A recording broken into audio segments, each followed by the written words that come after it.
And now we bring you a simple story of everyday people.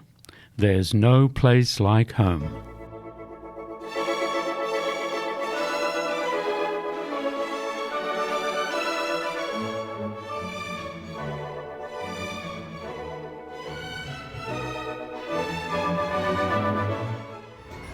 Hey, Mrs. Batty, how's it going? Enjoying the show?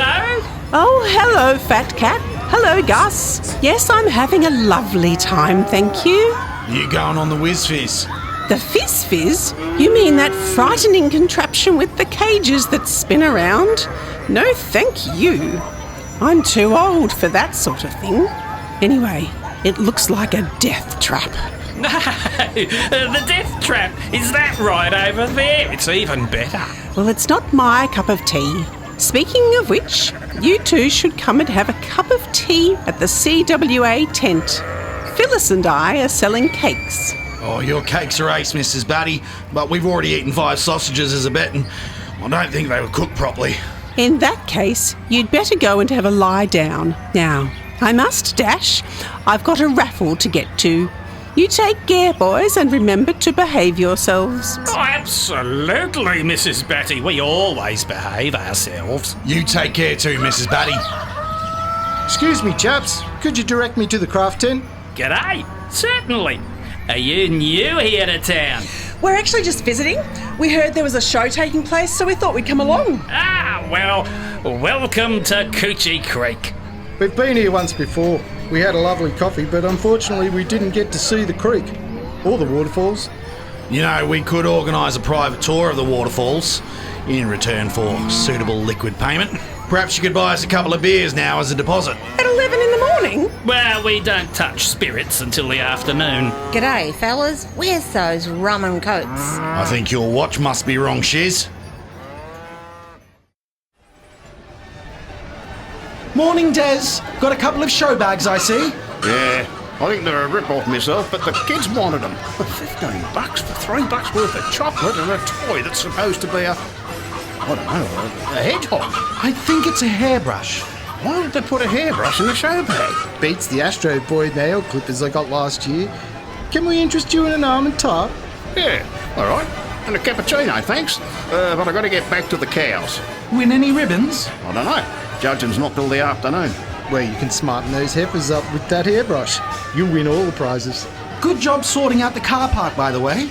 I can't believe you got all that done in time. Nor can I. Right after Monkey's landscaping activities, who ever thought it would be a good idea to trust that drongo with a bulldozer? I heard he found an archaeological site. He found an illegal tip that had been covered up. That's what he found. Oh, g'day, Tom. Tom, I'm surprised you're here. Yeah, considering this time last week you were organising a rival, what was it?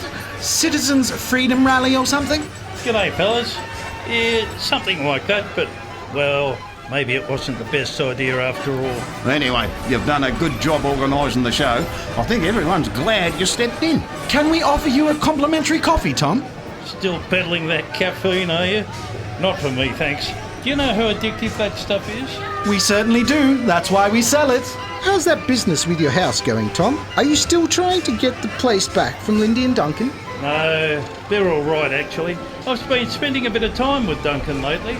Not for a drink, I hope. No. Duncan's back on the wagon. I admire that. Mind you, I did have a couple of drinks with Lindy, and she told me some very interesting things about Centrelink. She used to work there. There's a lot I can learn from her. And I shall now read your aura.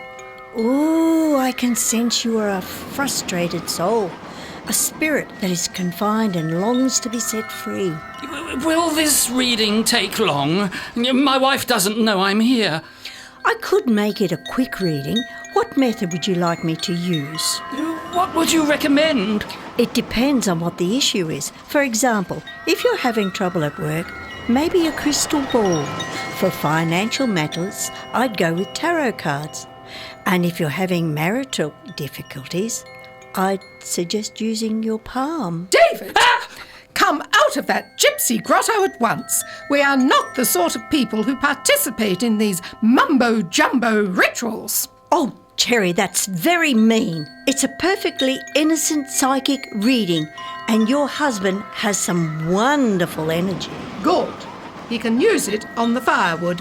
Now come along, David. You are not to be read. I stumbled in here by mistake, dear. Don't lie to me, David. I can read you like a book. Honestly, Flavia, surely this sort of psychic business is better suited at the hippie show up at Y-Front. That's not fair, Cherry. Clairvoyance is a legitimate medical science.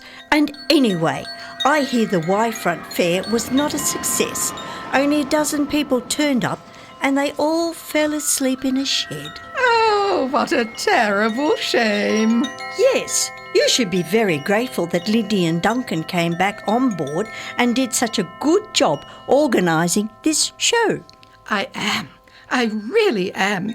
I had a chat to Lindy. You apologised to her. Hush, David. We had a chat about our misunderstanding. She knows I never meant any harm, and we're now the best of friends. I'm so glad that her and Duncan are members of this community.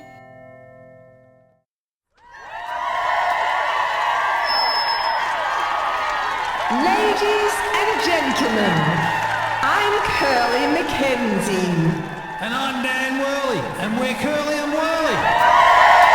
Folks, you've been an awesome crowd.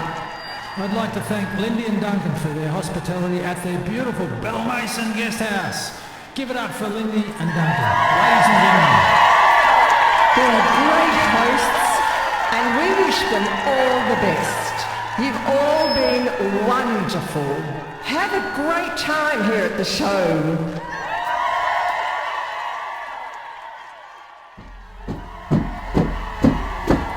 Was awesome. What a great crowd. Duncan, mate, how you going? I'm good, thanks, Mr. Worley. Call me Dan. Cheers, Dan. That was a great set. Hi, guys. That was amazing. Thanks. Yeah, thanks. Thanks for putting us up at your guest house. Hey, have you guys been running it for long? No, we've just opened. Until pretty recently, I worked behind a desk. I used to be a pen pusher too. Good on you for getting out of it. What about you, Dan? Do you work in office too? No, I'm a tradie, mate. Oh, what sort? Sparky, chippy, bricky? No, I used to be a plumber. Oh, before I forget, I wanted to ask, is there anything we can do for you guys? We've enjoyed playing this gig so much and you've been so hospitable. Is there anything at all we can do for you? No, you're our guest and we wouldn't dream of... Yes, you can. Come with me and I'll show you our broken toilet.